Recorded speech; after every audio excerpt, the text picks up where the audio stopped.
Și după aia m-am uitat cu groază și am zis că poate ar trebui să nu te sprijini nici pe mesele alea, că și pe alea le-am montat tot cu 5 minute înainte.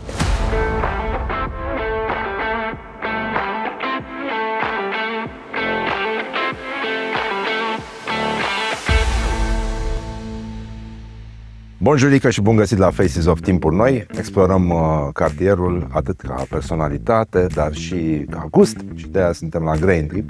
Îi cunosc de foarte multă vreme Valentina Ion, Cristian Negoiță.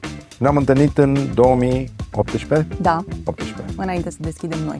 Cu o săptămână. Cam așa. Am făcut cunoștință. Da, exact.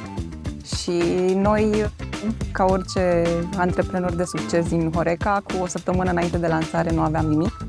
Și am aflat că mâine dimineață vine Răzvan. Și cum nu aveam nimic, ne-am apucat să montăm care un semn pe un perete, care o masă. Să fie lucrurile așezate. Și îmi aminte și acum când noi gustam pâinile și se prezentam acolo, că asta este făcută pe făină din așa, crescută, nu știu unde, mângâiată de 10 fecioare. Și la un moment dat, semnul care este acum deasupra casei de marcat, care este un semn mare, greu, din lemn, a căzut, s-a prăbușit, pur și simplu, în mijlocul discuției. Da, aduc aminte, da. Și după aia m-am uitat cu groază și am zis că poate ar trebui să nu te sprijini nici pe mesele alea, că și pe alea le-am montat tot cu 5 minute înainte. De ce Grain Trip? La ce v-ați gândit? De la ce v-ați luat, practic? Păi, noi am început să facem clasic pâine acasă. S-a născut cumva ideea de a avea o brutărie. Ni s-a părut că, n-ar fi chiar așa o mare diferență față de a face pâine acasă. Greșeala numărul 1. Da, de ce cartierul Timpuri Noi? Aici e rolul meu. Eu am lucrat aici din 2004. Un cartier care mi-au plăcut oamenii din zonă și am simțit că în zonă nu e nimic care să se adreseze celor care locuiesc aici. Tot ce era în jur părea că se adresează altcuiva. Al doilea motiv a fost și faptul că era un cartier care începea să se dezvolte, apăruse deja Timpuri Noi Square și l-am considerat un plus pentru viitorul business-ului. Presupun că v-ați uitat la Timpuri Noi Square și cu puțină speranță, pentru că venea lumea corporatistă și a zis, Doamne, ajută să mai intre și altcineva în afară de vecinii de vis-a-vis.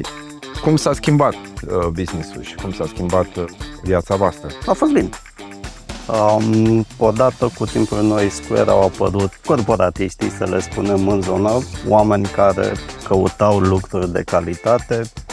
În momentul ăla nu existau foarte multe locuri unde să poată să iasă, dar odată cu noi și cu Timpuri Noi Square, cartierul s-a schimbat pentru că au apărut multe locuri care au valori comune și care se adresează aceluiași public. Cred că am crescut și noi împreună cu cartierul.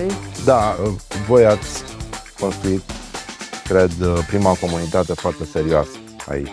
Pornind de la Maia, aveți o sectă a celor care folosesc Maiaua în viața de zi cu zi, dar hai să vedem care a fost momentul în care ați simțit că v-ați găsit locul. Am simțit că în pandemie s-a creat o comunitate. În perioada aia am fost singurul, printre puținele locuri care erau deschise și eram un refugiu pentru oamenii care stăteau izolați în casă și dacă ieșeau pe stradă nu vedeau nimic. Unul dintre motivele pentru care pâinea cu Maia e deosebită e că fiecare Maia este diferită și atunci cred că ea în sine are un gust și o personalitate doar pentru că este aici.